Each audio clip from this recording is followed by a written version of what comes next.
Student, good morning.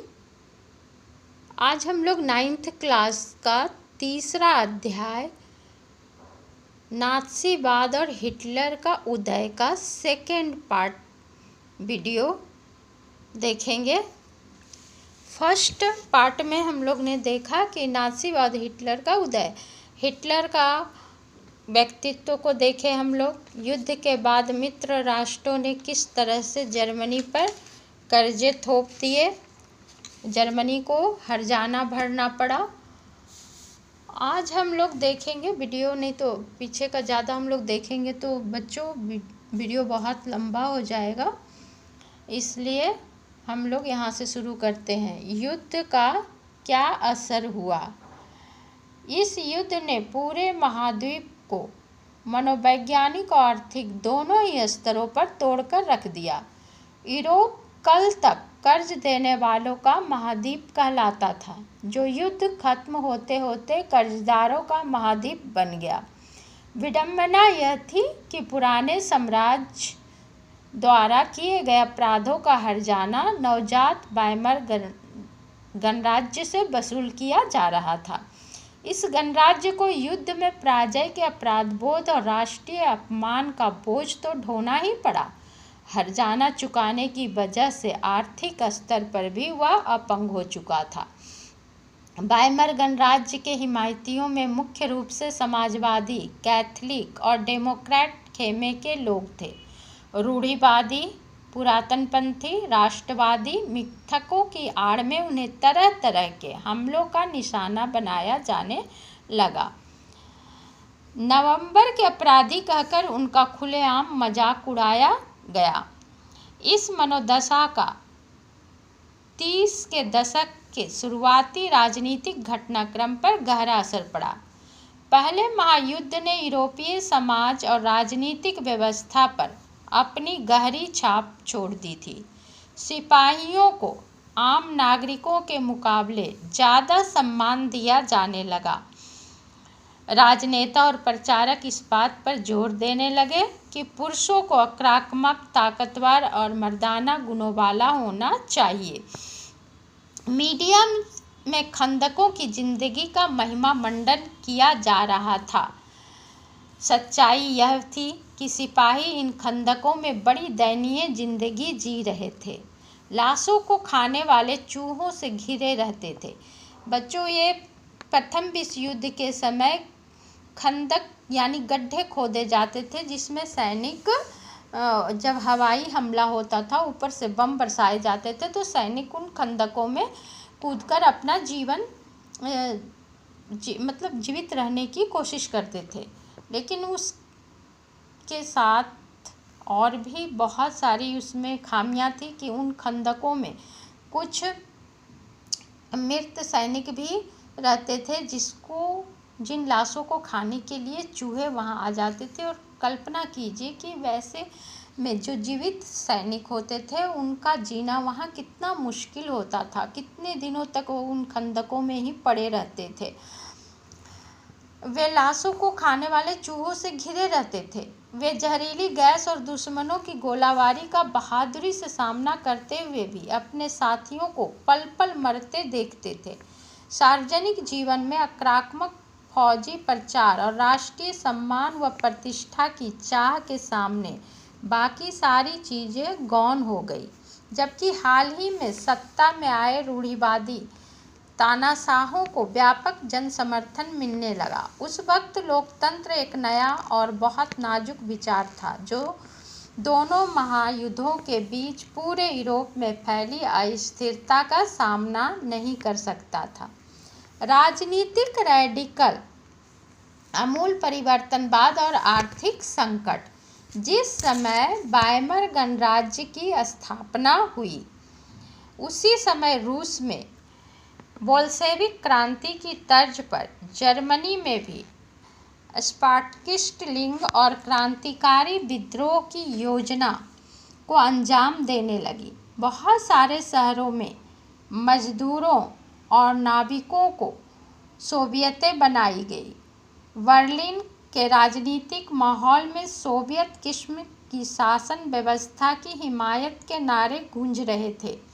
इसलिए समाजवादियों, Democrats और Catholic गुटों ने वाइमर में इकट्ठा होकर इस प्रकार की शासन व्यवस्था के विरोध में एक लोकतांत्रिक गणराज्य की स्थापना का फैसला लिया। आखिरकार वाइमर गणराज्य ने पुराने सैनिकों के फ्री का फैसला लिया और आखिरकार वाइमर गणराज्य ने पुराने सैनिकों के फ्री कोर नामक संगठन की मदद से इस विद्रोह को कुचल दिया। अंडरलाइन कीजिएगा बच्चे। इस पूरे घटनाक्रम के बाद स्पार्टकिस्टों ने जर्मनी में कम्युनिस्ट पार्टी की नींव डाली। इसके बाद कम्युनिस्ट और समाजवादी एक दूसरे के कट्टर दुश्मन हो गए और हिटलर के खिलाफ कभी भी साझा मोर्चा नहीं खोल सके। क्रांतिकारी और उग्रवादी दोनों ही खेमे रेडिकल समाधानों के लिए आवाजें उठने लगी। राजनैतिक रेडिकलवादी विचारों को 1923 के आर्थिक संकट से और भी बल मिला। जर्मनी ने पहला विश्व युद्ध मोटे तौर पर कर्ज लेकर लड़ा था। प्रथम विश्व युद्ध कब हुआ था? 1914 में, और जर्मनी इस युद्ध को कर्ज लेकर लड़ा था और युद्ध के बाद तो उससे स्वर्ण मुद्रा में हर्जाना भरना पड़ा था। इस दोहरे बोझ से जर्मनी के स्वर्ण भंडार लगभग समाप्त होने की स्थिति पर पहुंच गए थे। आखिरकार 1923 में जर्मनी ने कर्ज और हर्जाना चुकाने से इनकार कर दिया। इसके जवाब में फ्रांसीसियों ने जर्मनी के मुख्य औद्योगिक इलाके रूर पर कब्जा कर लिया। इसको अंडरलाइन कर लीजिए बच्चे, क्वेश्चन आता है। फ्रांसीसियों ने क्या किया? जर्मनी के मुख्य औद्योगिक इलाका था रूर, उस पर कब्जा कर लिया। यह जर्मनी के विशाल कोयला भंडार वाला इलाका था। ये रूर जो था वो जर्मनी के विशाल कोयला भंडार का इलाका था। जर्मनी ने फ्रांस के विरुद्ध निष्क्रिय प्रतिरोध के रूप में बड़े पैमाने पर कागजी मुद्रा छापना शुरू कर दिया। खजाना तो खाली हो गया था, तो अब सोने चांदी का मुद्रा कहाँ से छपता? तो क्या किया? जर्मनी ने कागजी नोट छापना शुरू कर दिया। इससे क्या हुआ? मुद्रा मार्क का मूल्य जो था वो तेजी से गिरने लगा। अप्रैल में एक अमेरिकी डॉलर की कीमत 24,000 मार्क के बराबर थी, जो जुलाई में इतना घाटा हुआ उसको कागजी मुद्रा के चलते कि उसकी दिन प्रतिदिन जो थी वो मार्क की कीमत जो थी वो घटती चली गई। जरूरी चीज़ों की सामान जो थी वो उसकी कीमत आसमान छूने लगी। ऐसा कहा जाता है कि लोग नोट भरकर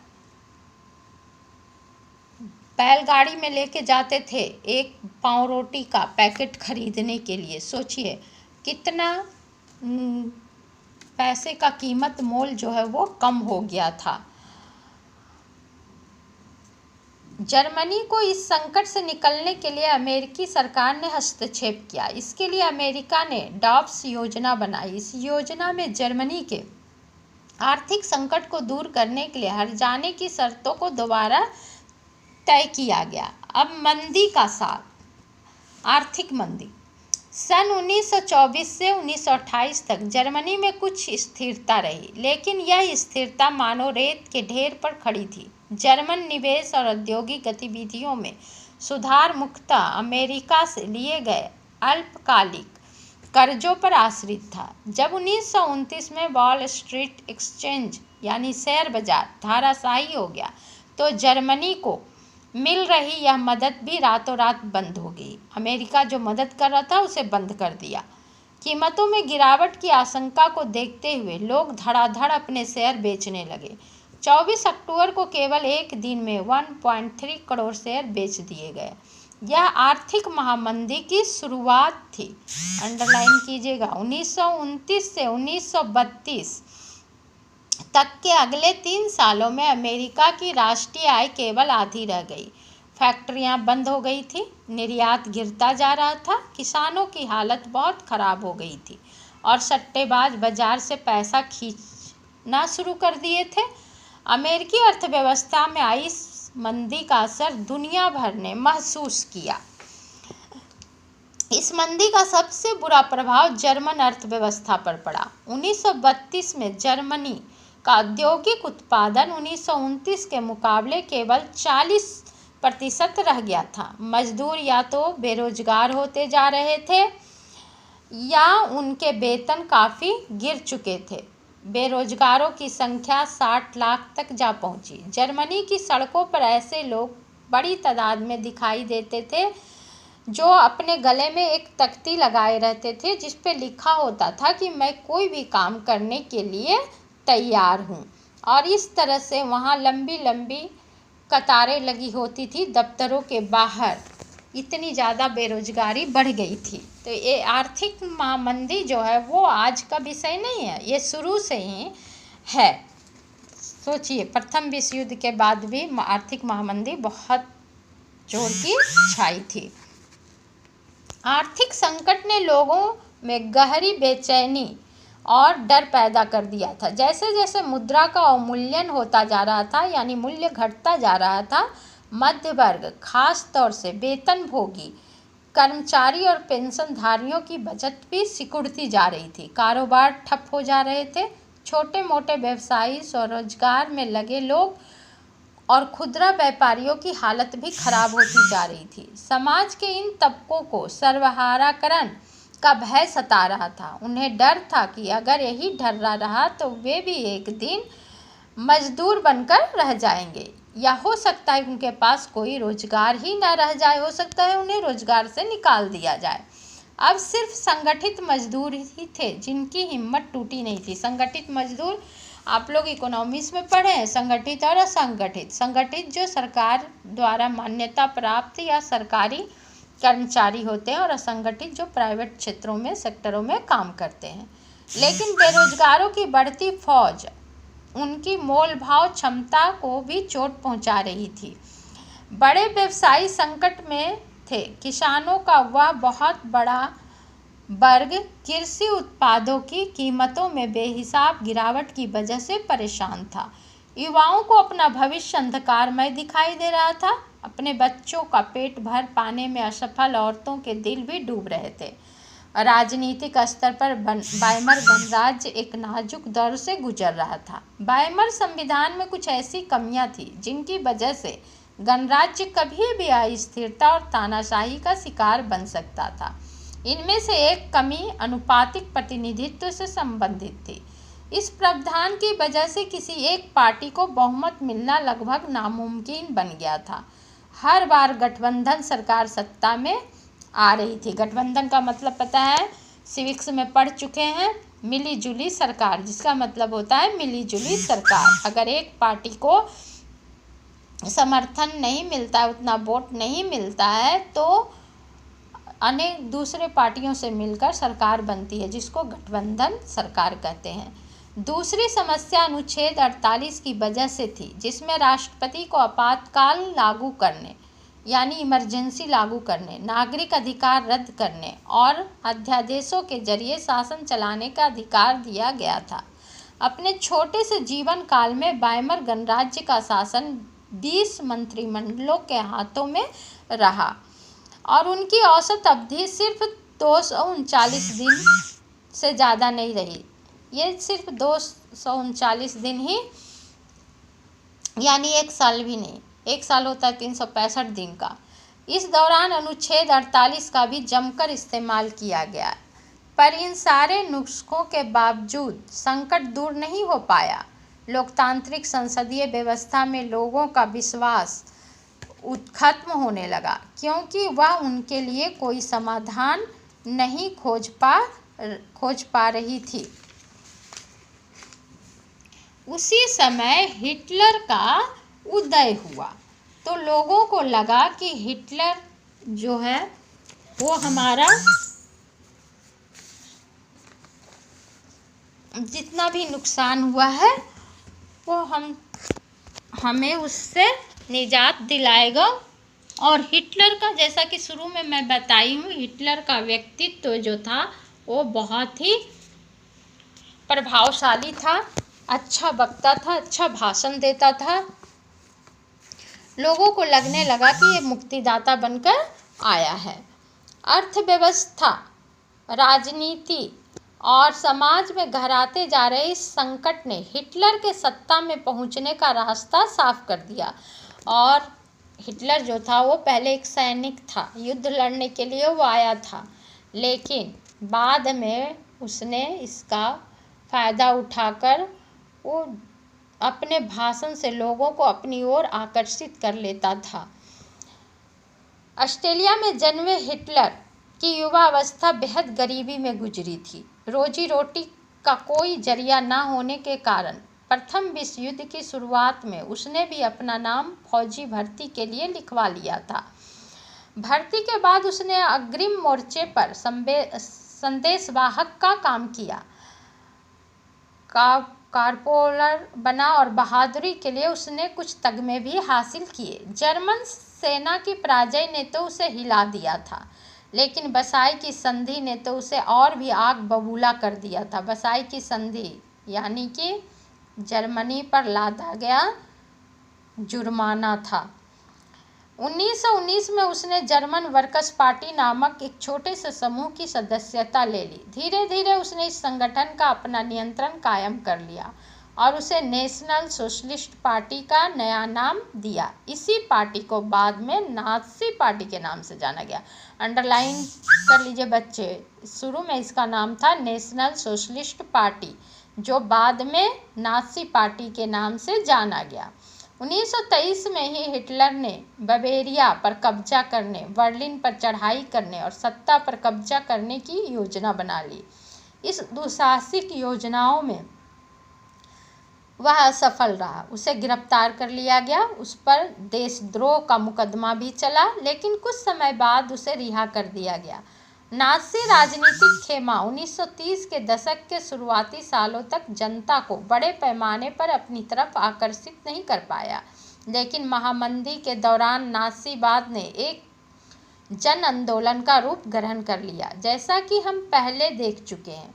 1929 के बाद बैंक दिवालिया हो चुके थे, काम धंधे बंद हो गए थे, मजदूर बेरोजगार हो रहे थे और मध्यम वर्ग को लाचारी और भूखमरी का डर सता रहा था।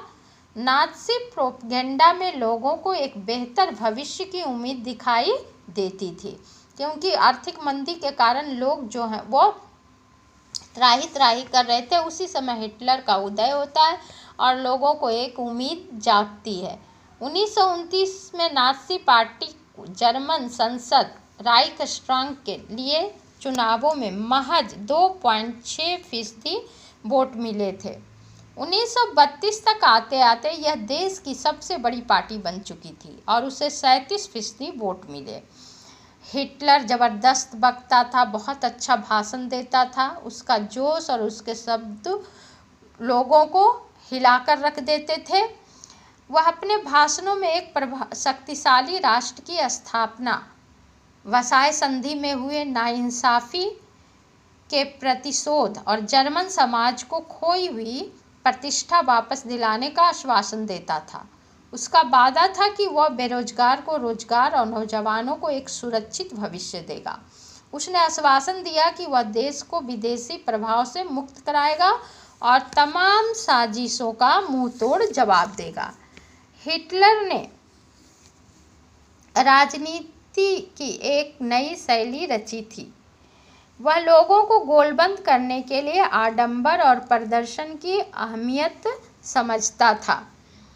हिटलर के प्रति भारी समर्थन दर्शाने और लोगों में परस्पर एकता का भाव पैदा करने के लिए नाज़ियों ने बड़ी बड़ी रैलियां और जनसभाएं आयोजित की।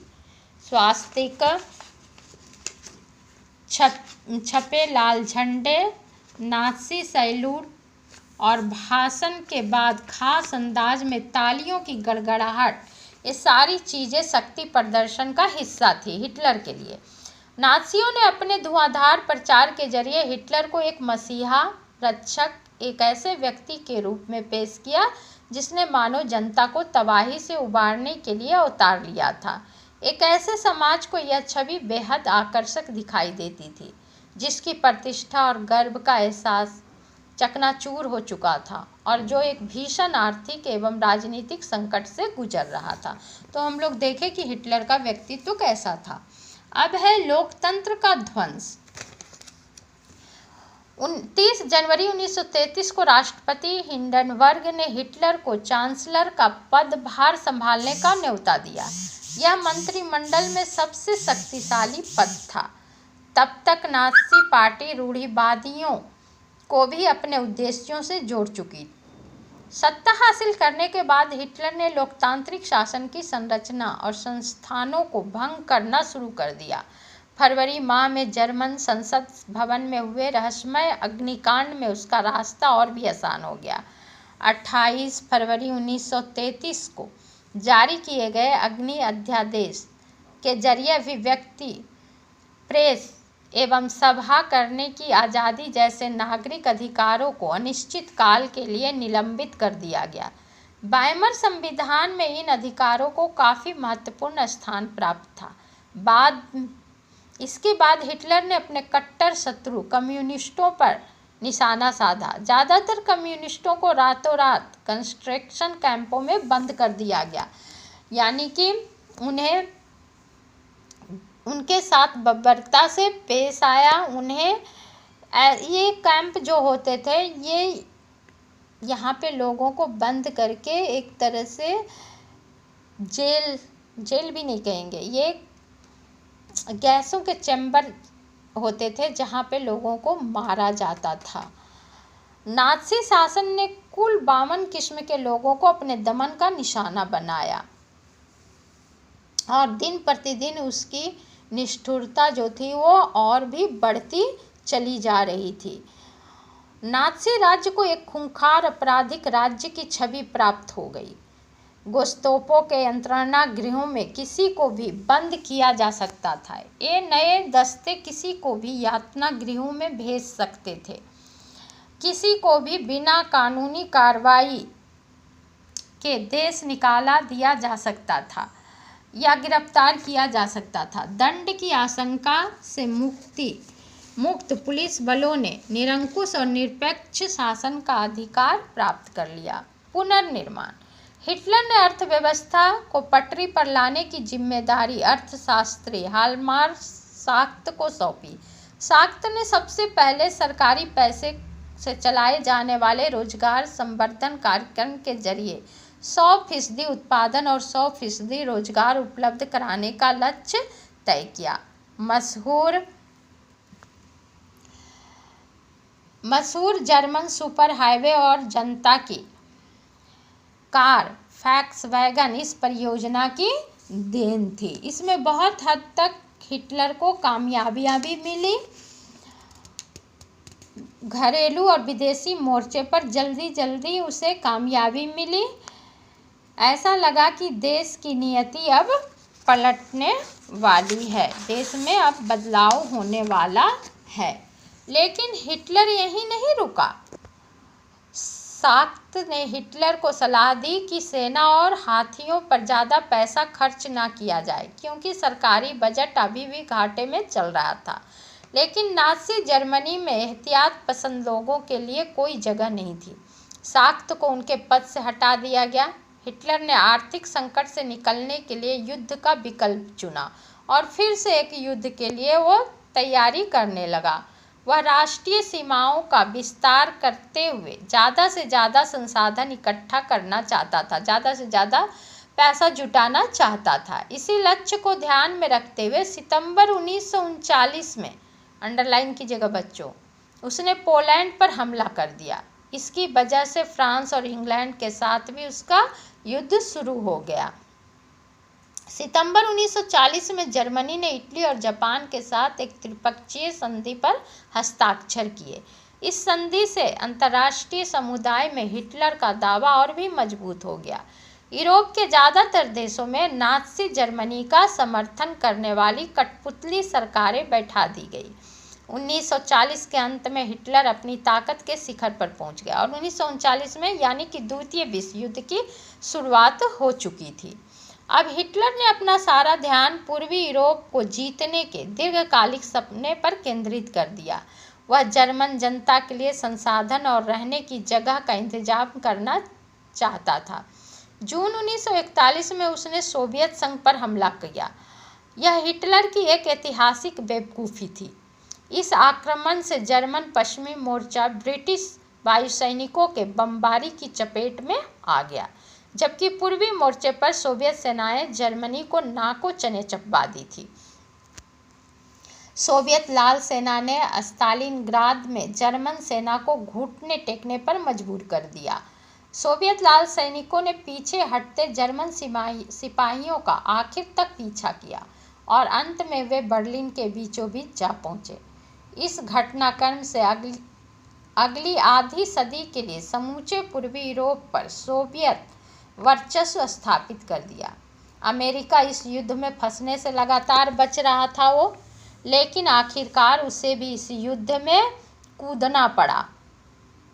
लेकिन वह लंबे समय तक युद्ध से दूर नहीं रह सका और उसे भी युद्ध में शामिल होना पड़ा। पूरब में जापान की ताकत फैलती जा रही थी और जापान जो था वो जर्मनी को साथ दे रहा था, इसलिए भी अमेरिका उससे चिढ़ा हुआ था। उसने फ्रेंच इंडो चाइना पर कब्जा कर लिया और प्रशांत महासागर में अमेरिकी नौसैनिक ठिकानों पर हमले की पूरी योजना बना ली। जब जापान ने हिटलर को समर्थन दिया और पर्ल हार्बर पर अमेरिकी ठिकानों को बमबारी का निशाना बनाया तो अमेरिका भी दूसरे विश्व युद्ध में कूद पड़ा। यह युद्ध मई 1945 में हिटलर की पराजय और जापान के हिरोशिमा शहर पर अमेरिकी परमाणु बम गिराने के साथ खत्म हुआ।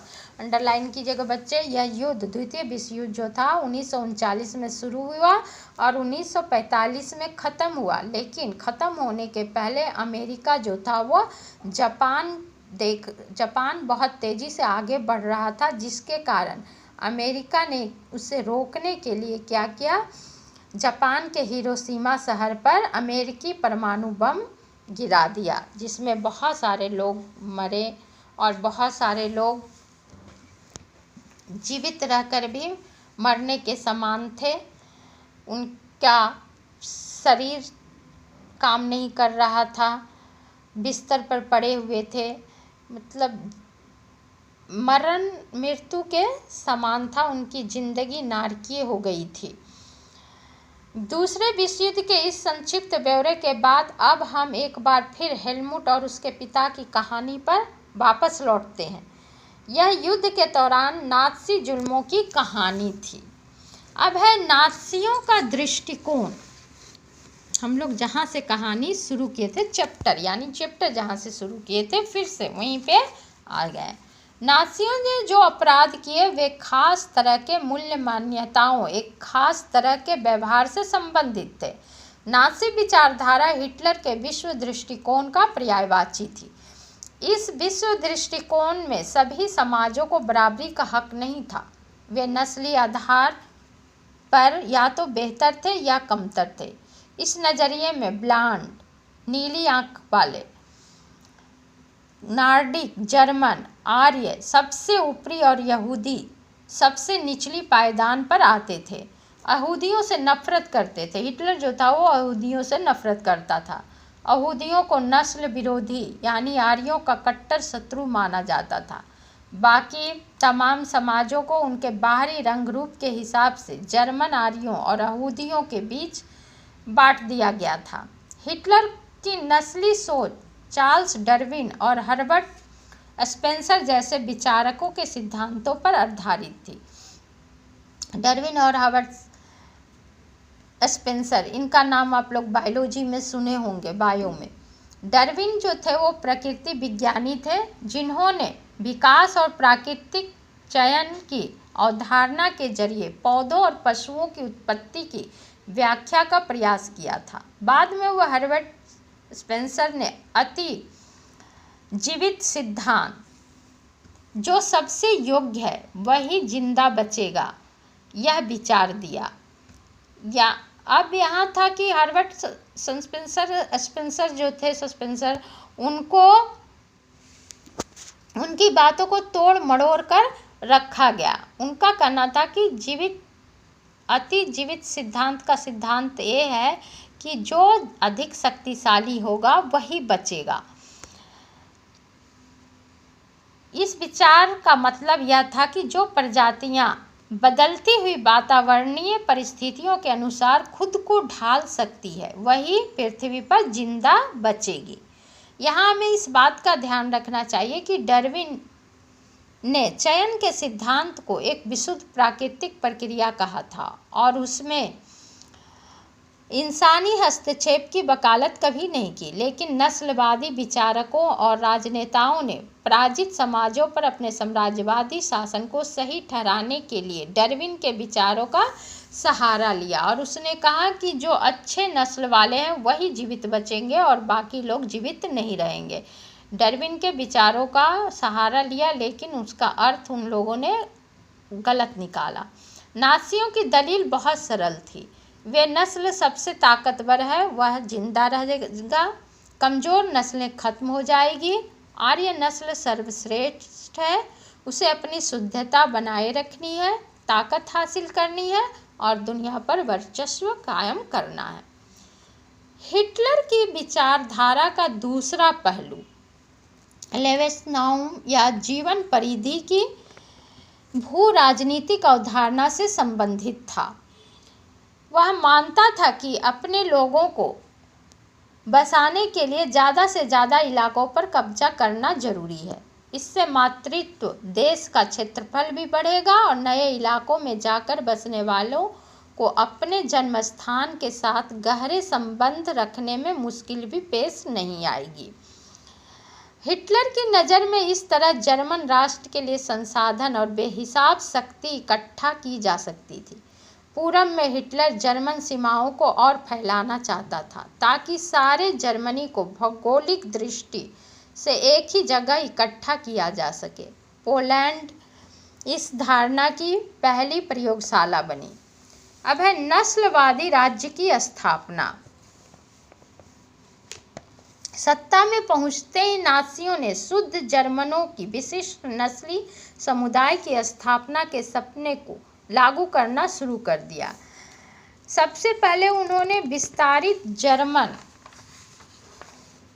साम्राज्य में मौजूद उन समाजों या नस्लों को खत्म करना शुरू किया जिन्हें वे अवांछित मानते थे।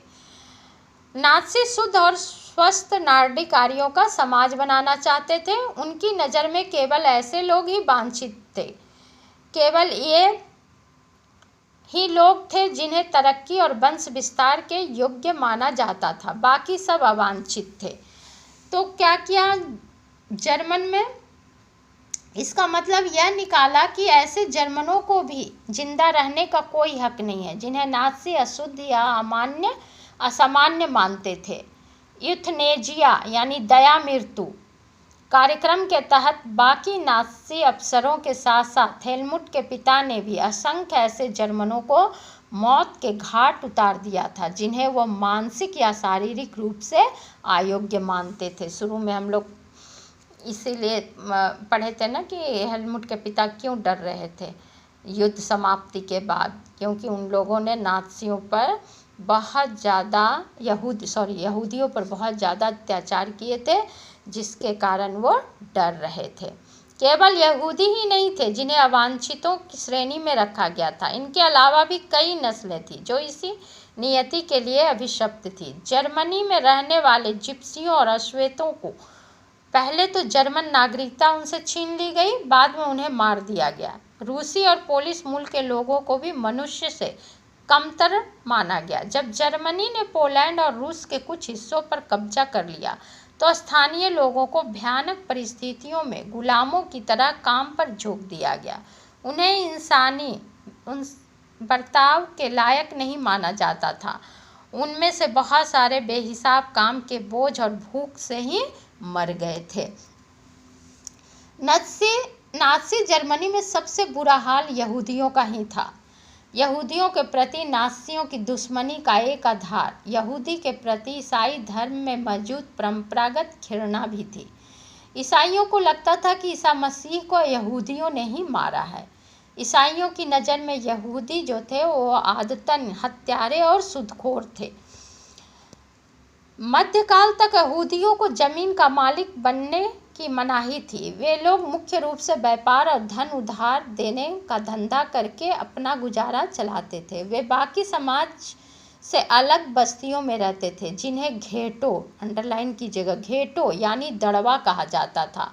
नस्ल संसार के जरिए ईसाई बार बार उनका सफाया करते थे। उस दड़वे में, घेटों में ले जाकर उन्हें मार दिया जाता था।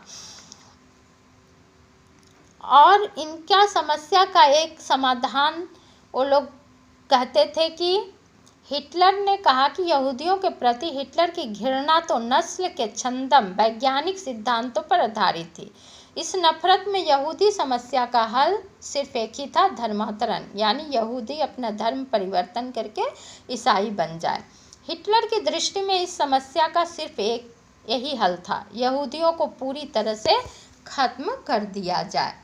सन 1933 से 1938 तक नाज़ियों ने यहूदियों को तरह तरह से आतंकित किया, उन्हें दरिद्र और आजीविका के साधनों से हीन कर दिया और उन्हें शेष समाज से अलग थलग कर डाला। यहूदी देश छोड़कर जाने लगे। 1939 से 1945 के दौर में यहूदियों को कुछ खास इलाकों में इकट्ठा करने और अंततः पोलैंड में बनाए गए गैस चैम्बरों में ले जाकर मार दिया गया। अब है नस्ली कल्पना लोग, जिसको यूटोपिया भी कहा जाता है। इसे हम लोग अगले वीडियो में पढ़ेंगे। तो बच्चों, वीडियो को ध्यान से देखिएगा, किताब को सामने रखिएगा और पढ़ाई कीजिएगा, तो समझ में आप लोग को आएगा। और वीडियो को लाइक कीजिए और सब्सक्राइब भी कर लीजिए, ताकि मैं अगला वीडियो डालूँ तो आप तक पहुंच जाए। धन्यवाद बच्चों।